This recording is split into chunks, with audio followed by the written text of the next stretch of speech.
আগরতলার মুক্তধারা প্রেক্ষাগৃহে বুধবার north east institute of nursing সায়েন্সের তরফে এক ভব্য অনুষ্ঠানের আয়োজন করা হয়। এই অনুষ্ঠানের দিন মূলত প্রদীপ প্রজ্বলন এবং শপথ গ্রহণ 2025 অনুষ্ঠিত হয়। অনুষ্ঠানে এদিন আধুনিক নার্সিংয়ের জনক ফ্লোরেন্স নাইটিঙ্গেলের প্রতিকৃতির সামনে প্রদীপ প্রজ্বলন করে ওনার প্রতি শ্রদ্ধাঞ্জলি অর্পণ করা হয়। অনুষ্ঠানে শিক্ষা প্রতিষ্ঠানের শিক্ষার্থীরা জাতীয় সঙ্গীত পরিবেশন সহ দেশাত্মবোধক সঙ্গীত ও বিভিন্ন সাংস্কৃতিক অনুষ্ঠান মঞ্চস্থ করে যা উপস্থিত সকলের মন মুগ্ধ করে দেয়। অনুষ্ঠানে এদিন নবশিক্ষার্থীদের তাদের পেশাগত শিক্ষায় প্রবেশের পূর্বে শপথ গ্রহণ করানো হয়। এই অনুষ্ঠানে উপস্থিত ছিলেন এই নার্সিং ইনস্টিটিউটের ফাউন্ডার অ্যান্ড চেয়ারম্যান তথা বিশিষ্ট স্ত্রীরোগ বিশেষজ্ঞ ডক্টর পার্থপ্রতিম সাহা, কলেজের প্রিন্সিপাল সহ অন্যান্য পদাধিকারী ও বিশিষ্টজনরা। এদিনের এই অনুষ্ঠান সম্পর্কে বলতে গিয়ে শিক্ষা প্রতিষ্ঠানের অধ্যক্ষা বলেন যে প্রথম বর্ষের শিক্ষার্থীদের তাদের ক্লিনিক্যাল নার্সিং জগতে প্রবেশ করার পূর্বে আধুনিক নার্সিংয়ের জনক ফ্লোরেন্স নাইটিঙ্গেলের প্রতিকৃতির সামনে জনসেবার প্রতি নিঃস্বার্থভাবে পরিষেবা প্রদান হেতু শপথ গ্রহণ করানো হয়ে থাকে, যাতে সমাজ তাদের দ্বারা ভবিষ্যতে উপকৃত হয়। এই লক্ষ্যেই এই শপথ গ্রহণ এবং প্রদীপ প্রজ্বলন অনুষ্ঠান করা হয়।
North East Institute of Nursing Science, Amtali Bypass is celebrating the lamplighting and oath-taking ceremony 2025.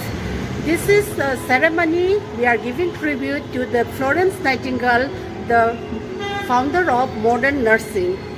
This is a ceremony which we are giving it to the freshers and the first year students before they go to the clinical services and clinical practices. So here the students are handing a lamp in their hand and they are taking a Florence Nightingale pledge and they are taking the oath that they will be serving the people and the patients in the society and in the community. So with this aim, the lamplighting and oath-taking ceremony has become a tribute to the Florence Nightingale, who is the founder of modern nursing. And here the students also have a time to promise themselves to come to the new nursing students' life where they can serve the people. With this, we are celebrating the lamplighting and oath-taking ceremony. Thank you.